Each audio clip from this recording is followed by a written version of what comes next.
चलिए देखते हैं class 10 subject mathematics chapter first real number वास्तविक संख्याएं। ठीक, तो वास्तविक संख्याओं में हमें क्या पढ़ना है आगे देखिए। अब हम इंट्रोडक्शन देखने जा रहे हैं। ठीक, इंट्रोडक्शन ऑफ एक्सरसाइज 1.1 यानी एक्सरसाइज 1.1 का हम इंट्रोडक्शन देखेंगे कि क्या होगा। ठीक, फिर इसके बाद देखिए सबसे पहले इंट्रोडक्शन में पहली चीज हमें पढ़ना है लेमा। ठीक, यानी परिमेयिका। तो परिमेयिका अगर पूछा जा रहा है आपसे कि लेमा क्या है, परिमेयिका क्या है, ठीक, तो आप बताएंगे कि परिमेयिका एक सिद्ध कथन होता है। परिमेयिका एक सिद्ध कथन होता है जिसकी सहायता से अन्य कथन सिद्ध किए जाते हैं। ठीक, जिसकी सहायता से अन्य कथन को सिद्ध किया जाता है। तो लेमा में हम क्या करते हैं, लेमा को हमें प्रूफ करने की जरूरत नहीं है। परिमेयिका अपने आप में ही एक सिद्ध कथन होता है और उसकी सहायता से हम अन्य कथन क्या करेंगे, सिद्ध करेंगे। ठीक, जैसे एग्जाम्पल की बात करें, जैसे देखिए 2 + 2 होता है 4, तो क्या है ये लेमा है। ठीक, अब इसे हमें प्रूफ करने की जरूरत नहीं है कि 2 सिद्ध कीजिए कि 2 + 2 4 के बराबर होता है।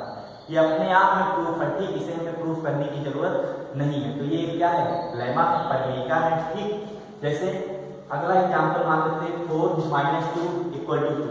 अगर 4 में से 2 घटाएंगे तो 2 आ जाएगा। तो इसे भी हमें प्रूफ करने की जरूरत नहीं है, ये भी अपने आप सिद्ध होता है। ठीक, तो ये भी क्या एक प्रकार से लेमा हो जाएगा। जैसे square of an even number is even, यानी किसी सम संख्या का वर्ग जो है वो सम होता है। जैसे देखिए 2 का वर्ग 2 एक सम संख्या है, 2 का वर्ग 4 भी एक सम संख्या है। मान लेते हैं 6 एक सम संख्या है, तो इस सम संख्या का वर्ग कितना हो जाएगा, 36 हो जाएगा। ठीक, तो इसे हमें सिद्ध करने की जरूरत नहीं है, ये सभी क्या हो जाएंगे, सम संख्या हो जाएंगे। ठीक, तो ये चीज आपको ध्यान रखना है कि ये सभी क्या है, लेमा है। तो लेमा यानी परिमेयिका होगा क्या, परिमेयिका एक सिद्ध कथन होता है जिसकी सहायता से हम अन्य कथन सिद्ध करते हैं। ठीक, तो ये इतना चीज आपको ध्यान रखना है, लेमा प्रूफ करने की जरूरत नहीं है। ठीक, फिर उसके बाद आता है यूक्लिड डिवीजन लेमा। ठीक, यूक्लिड के विभाजन परिमेयिका। ठीक, तो यूक्लिड ने क्या किया, 2 नंबर मान लेते हैं, एक नंबर ए और बी है, तो डिवीजन करने की एक टेक्निक को खोजा यूक्लिड ने। ठीक, यानी 2 नंबर अगर मान लेते हैं कितने भी बड़े लेते हैं तो उनसे उनका एचसीएफ कैसे निकाला जाएगा, हाईएस्ट कॉमन फैक्टर कैसे निकाला जाएगा। तो ये टेक्निक जो है ये यूक्लिड ने खोजा। तो अब हम यूक्लिड के विभाजन परिमेयिका देखते हैं। पहले स्टेटमेंट उसका क्या है, किसे कहते हैं। ठीक, तो यदि दो धनात्मक पूर्णांक स्मॉल ए और स्मॉल बी हो। ठीक, यदि 2 धनात्मक पूर्णांक स्मॉल ए और स्मॉल बी हो जहां a is greater then b, यानी a b से बड़ा होना चाहिए, तो b से a में भाग देने पर, ठीक, तो b से a में भाग देने पर भागफल q तथा शेषफल r प्राप्त हो, तो यहां से क्या हो सकता है, divided equal to divisor into quotient plus remainder, यानी भाज्य बराबर भाजक गुणे भागफल धन शेषफल। और यहाँ पे भाज्य जो है a बराबर b³ + r, जहां r इज ग्रेटर देन और equal to 0 but less than b। और इसे ही क्या कहते हैं, इसे ही यूक्लिड के विभाजन परिमेयिका कहते हैं। ठीक, ये इतना स्टेटमेंट है। अब ये क्या हुआ, ये समझ में नहीं आया तो इसको हम एक एग्जाम्पल से देखते हैं। ठीक, जैसे मान लेते हैं हमें भाग करना है, 3 से भाग करना है, मान लेते हैं हमें 17 में भाग करना है। तो यहां से देखिए कितना हो जाएगा, 3 × 5 = 15, 5 टाइम्स लेके जाएंगे। ठीक, तो यहाँ पे हो गया 3 × 5 = 15, घटाएंगे हमको कितना मिल जाएगा, 2 मिल जाएगा। ठीक, अब देखिए यहाँ पे पहले आपको क्या 2 नंबर आपको दिया गया था, 3 और 17। ठीक, 3 और 17, तो पहले इसमें देखिए कौन नंबर छोटा है और कौन सा नंबर बड़ा है। तो इसमें 3 छोटा है और 17 बड़ा है, तो जो नंबर बड़ा रहेगा उसको a मान लेंगे और जो छोटा रहेगा उसको b मान लेंगे। तो a को हमने मान लिया 17 और b को हमने मान लिया 3। ठीक, ये इतना। अब देखिए 3 से 17 में भाग दिया हमने, तो अब मिला हमको क्या, 5। तो इसको हम क्या कहते हैं, इसको हम भागफल कहते हैं। ठीक, ये जो 5 यहाँ पर आ रहा है, इस 5 को यहाँ पे हम क्या कहते हैं, भागफल कहते हैं। ठीक, भागफल। और इसको इंग्लिश में कोसेंट कहते हैं। ठीक, इसमें इसको हम इंग्लिश में क्या कहते हैं, कोसेंट कहते हैं। कोसेंट का मतलब भागफल। ठीक, और कोसेंट में पहला लेटर जो है क्यू है, तो इसीलिए जो भागफल को हम प्रदर्शित करेंगे उसको क्यू से प्रदर्शित करेंगे। ठीक, भागफल को हम क्यू से प्रदर्शित करेंगे, तो यहाँ पे क्यू बराबर जो हो जाएगा वो 5। अब आगे देखिए, तो यहाँ पे 2 क्या है, 2 आप बताएंगे शेषफल है। ठीक, 2 यहाँ पर क्या है, 2 यहाँ पर शेषफल है। अब शेषफल को इंग्लिश में कहते हैं रिमाइंडर। ठीक, इसको हम कहते हैं रिमाइंडर। और रिमाइंडर के पहला लेटर जो है इसमें स्मॉल आर है, तो इसीलिए क्या कहेंगे, शेषफल को हम स्मॉल आर से रिप्रेजेंट करेंगे। ठीक, तो यहाँ पे स्मॉल आर इक्वल टू हमको मिल जाएगा 2।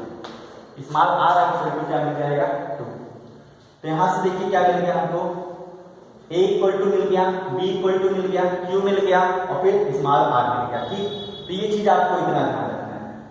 अब आगे देखते हैं, ये हो गया हमारा शेषफल, ये हो गया भागफल। इसको हम क्या कहते हैं, 3 को हम डिवाइजर कहते हैं। ठीक, 3 यहाँ पे डिवाइजर है यानी भाजक है। अब इसको हम देखेंगे 3 यहाँ पर क्या है, 3 यहाँ पे डिवाइजर है, डिवाइजर यानी इसको हम भाजक कहते हैं। ठीक, ये चीज।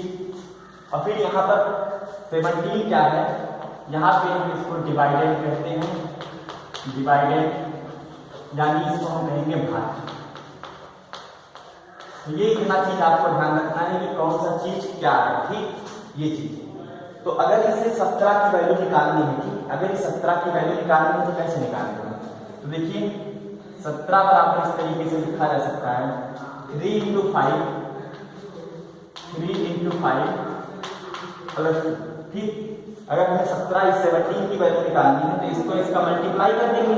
ठीक, इन दोनों का, और यहाँ पे 2 क्या करेंगे, ऐड कर देंगे। तो 17 इक्वल टू हो जाएगा 3 × 5 प्लस 2। ठीक, तो यहाँ से हमको 3 × 5 प्लस 2 को मिल जाएगा। ठीक, अब यहाँ पे 17 है क्या, 17 अगर यहाँ से देखें तो डिवाइडेड है। ठीक, 17 यहाँ पे डिवाइडेड है यानी भाज्य है। फिर उसके बाद यहाँ पे अगर देखें, ठीक, कि यहाँ पे 3 क्या है, तो 3 यहाँ पे डिवाइजर है, 3 यहाँ पे डिवाइजर है। और 5 जो है यहाँ पे कोसेंट है, 5 कोसेंट, और 2 यहाँ पर जो है वो रिमाइंडर है, रिमाइंडर। तो ये इतना चीज हमको मिल जाएगा। ठीक, तो फिर से एक बार हम क्या करते हैं, यूक्लिड डिवीजन लेमा को देखते हैं क्या होगा। यदि 2 धनात्मक पूर्णांक स्मॉल ए और स्मॉल बी हो, जहां ए ग्रेटर देन बी हो, जैसे आप क्या है 2 नंबर दिए रहेंगे और उसमें अगर आपको भाग करना है तो एक बड़ा रहेगा एक छोटा रहेगा, तो बड़े वाले को आप स्मॉल ए मान लीजिएगा, छोटे वाले को स्मॉल बी मान लीजिएगा। फिर उसके बाद कह रहा है कि फिर बी से ए में भाग देने पर, ठीक, अगर बी से यानी छोटे वाले नंबर में से बड़े वाले नंबर में भाग दें और भागफल उनको क्यू तथा शेषफल स्मॉल आर प्राप्त हो, भागफल क्यू तथा शेषफल स्मॉल आर प्राप्त हो, तो क्या हो जाएगा, भाज्य बराबर भाजक गुणे भागफल धन शेषफल। ठीक, तो भाज्य को हम स्मॉल ए से प्रदर्शित करेंगे। ठीक, स्मॉल ए से जो भाजक रहेगा उसको हम बी से प्रदर्शित करेंगे, भागफल को क्यू से और शेषफल को स्मॉल आर से प्रदर्शित करेंगे। ठीक, और जहां ध्यान रखिएगा आर की जो वैल्यू होगी वो ग्रेटर देन और equal to 0 but less than B. ठीक, यानी शेषफल जो होगा वो 0 हो सकता है, 0 से बड़ा हो सकता है, लेकिन यहाँ बी यानी डिवाइजर यानी भाजक से हमेशा छोटा रहेगा। ठीक, इसको समझिए कि ये किस तरीके से होगा। जैसे मान लेते हैं अगर ये चीज दिया हुआ है आर इज ग्रेटर देन और equal to 0 but less than 2। ठीक, और आर के मान ध्यान रखिएगा यहाँ पर होल नंबर हो सकता है। ठीक, पूर्ण संख्याएं हो सकती है। तो यहाँ पे देखिए क्या देना है, आर का वैल्यू 0 हो सकता है। अब आर जो है 0 है, इसका मतलब समझिए आर 0 है, ये इक्वल का साइन है, 0 से बड़ा है लेकिन 2 से छोटा है। ठीक, तो हम यहाँ पे 0 ले सकते हैं और एक ले सकते हैं, 2 नहीं ले सकते। ठीक, क्योंकि 2 पे 2 से छोटा लेना है। फिर आगे इसमें देखते हैं कि अगला चीज क्या होगा। अगर मान लेते हैं आर इज ग्रेटर देन और equal to 0 but less than 4, इस तरीके से लिख दिया है, तो हमें आर के कौन कौन से वैल्यू लेने पड़ेंगे। तो आर यहाँ से 0 ले सकते हैं, फिर 0 से बड़ा 1 2 और 3, लेकिन 4 नहीं लेंगे क्योंकि 4 से हमें छोटा लेना है। ठीक, तो ये चीज आप इतना ध्यान रखिएगा कि यूक्लिड डिवीजन लेमा कैसे प्रयोग किया जाएगा। ठीक, तो ये इतना चीज आपको ध्यान रखना है।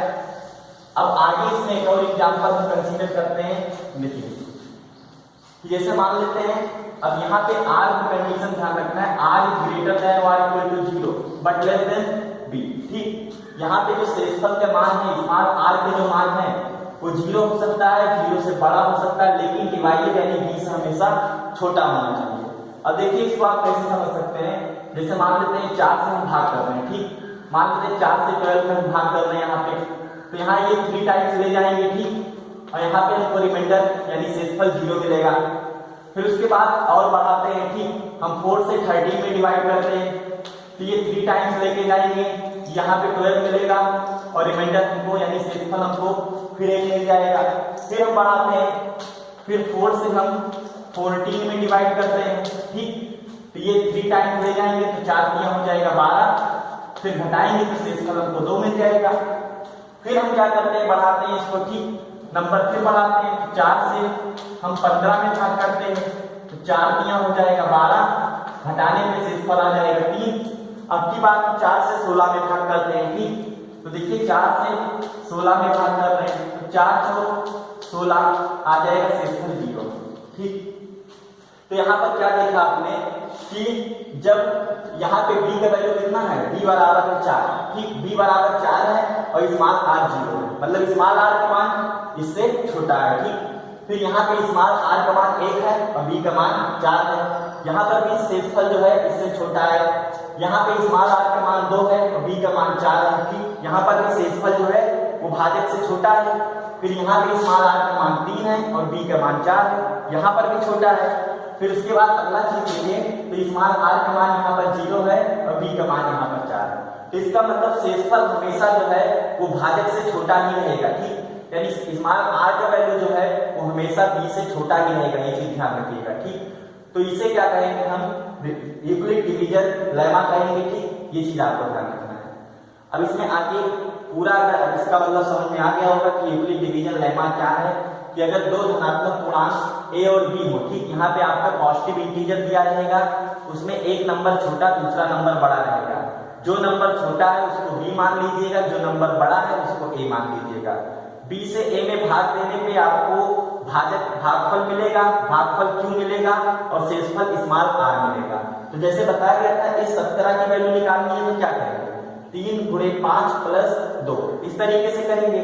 तो इसे आपको अगर डिवाइडेड है, यहाँ से a की वैल्यू निकालनी है, तो a बराबर हो जाएगा bq प्लस r। और कंडीशन ध्यान रखिएगा, r जो होगा वो ग्रेटर देन और equal to 0 but less than b होगा। और इसी को हम क्या कहते हैं, इसी डिवीजन की टेक्निक को हम यूक्लिड डिवीजन लेमा कहते हैं। ठीक, यूक्लिड डिवीजन लेमा। अब ये चीज कैसे आया, ये भी एक चीज हम देख लेते हैं। जैसे मान लेते हैं दो नंबर स्मॉल a और स्मॉल b दिए गए हैं। ठीक, फिर उसके बाद b से a में हमने भाग किया, b से हमने a में भाग किया, भाग करने पे भागफल हमको q मिला और शेषफल हमको स्मॉल r मिला। ठीक, तो अगर इस a की वैल्यू निकालनी है तो कैसे निकालेंगे, तो यहाँ से आपको पता है a की वैल्यू निकालने के लिए इन दोनों का गुणा कर देंगे, तो a बराबर हो जाएगा bq प्लस रिमाइंडर यानी शेषफल को जोड़ देंगे, तो a बराबर आ गया bq प्लस r। और r की वैल्यू ध्यान रखिएगा, r इज ग्रेटर देन और equal to 0 but less than क्या होगा, b हो जाएगा। ठीक, ये चीज। तो अब मिलेंगे अब नेक्स्ट पार्ट में।